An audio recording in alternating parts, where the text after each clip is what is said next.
অনেক দিন ধরেই ভাবছিলাম জিনিসটা যেহেতু আছে এটা খাবো না ফেলে দেব। তার কারণ হচ্ছে তোমরা দেখলেই বুঝতে পারবে আমি কোন জিনিসের কথা বলছি এখানে। আর এই দেখো বার হয়ে গেছে। এটা হচ্ছে শুটকি মাছ। এইগুলো হচ্ছে এর মধ্যে আরও আছে। তার কারণ মা গিয়েছিল গঙ্গাসাগরে যখন মেলা শুরু হয় ওখানে। তো ওখানে নাকি প্রচুর শুটকি মাছ, সেই জন্য উনি কিছু শুটকি মাছ কিনে নিয়ে এসেছিলো, মানে আমার মা। তো এই বাড়িতে পাঠিয়েছিল, আমার শ্বশুর বাড়িতে কেউই খায় না। এই দেখো এখানে আমি গরম জল করে নিয়েছিলাম আর এখন কাটছিলাম শুটকি মাছ, আর এদিকে মাথাগুলো কেটে বাদ দিয়ে দিচ্ছিলাম শুটকি মাছে। তো আমার লাইফে ফার্স্ট টাইম কিন্তু আমি শুটকি মাছ রান্না করছি। আমি শুনেছি খুবই ভালো টেস্ট হয়, আর ইউটিউব দেখে আমি কিন্তু রেসিপিটা অলরেডি দেখে নিয়েছিলাম।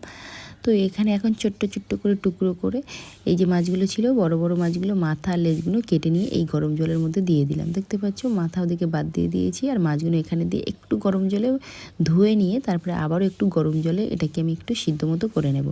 আর এইদিকে তত সময়ে আমি এখানে পেঁয়াজটা তেলের মধ্যে দিয়ে দিয়েছিলাম, একটু ফোড়ন দিয়েছি আর একটু দিয়েছিলাম তেজপাতা, আর এর মধ্যে একটু আদা রসুন কুচিও দিয়ে দিলাম। আমি এর আগে কখনোই শুটকি মাছ রান্না করিনি বা খাওয়াও হয়নি সেভাবে। তো ওই জন্য না রেসিপিটা আমি করতেও ভয় পাচ্ছিলাম।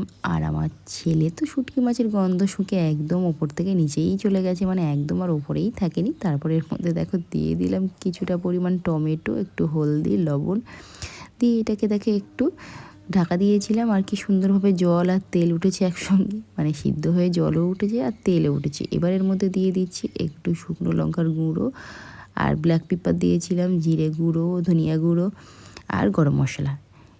এইগুলো দিয়েই খুব ভালো করে এই মশলাটাকে আমি একটু কষিয়ে মতো নিয়েছিলাম। আর সত্যি বলতে আমি কিন্তু খুব ভালো রেসিপি জানি না, যেটা দেখেছিলাম সেটাই এভাবে আমি ট্রাই করলাম। তোমরা বলো তো এইভাবেই কি রান্না করে নাকি অন্য কোনো প্রসেস আছে এটা রান্না করার? আর এই যে শুটকি মাছগুলো কাঁটা ছাড়িয়ে নিয়েছিলাম, নিয়ে এবার এই মশলার মধ্যে দিয়ে দিলাম। এটাকে খুব ভালো করে একটু কষিয়ে নেব আর একটু ঢাকাও দিয়ে দেবো যাতে মাছটা আরও বেশি সিদ্ধও হয়ে যায়। তো দেখে তো বেশ দারুণ লাগছিলো, আস্তে আস্তে তেলও ছাড়বে আর রান্নাটা কমপ্লিট হয়ে গেছে। আর এখন আমি ভাবছিলাম একটু আগে টেস্ট করে দেখি যদি কোনো কিছু কম থাকে। তো এখানে যখন টেস্ট করলাম সেই লাগছিলো, মানে হচ্ছে খেতে কিন্তু দারুণ লেগেছে। আর সত্যি বলতে এর যা গন্ধ সারা ঘর একদম মমো করছিল। তারপরে দুপুরের মেনু চলে এসছে, লাউ পাতা ভর্তা ছিল, কুমড়ো, চিংড়ি মাছ, পুঁইশাক ডাঁটা দিয়েছিল যেটা আমার খুব প্রিয়, আর ছিল এই যে শুটকি ভর্তা, আর ছিল ডিম কষা। তো এটাই ছিল আজকের দুপুরের মেনু। বাকিগুলো তো মা রান্না করেছিল, আর আমি শুধু আমার এই মাছটাকে রান্না করেছিলাম। খেতে কিন্তু সেই হয়েছিল, কিন্তু প্রচুর পরিমাণে ঝাল হওয়াতে আমার পুরো নাকে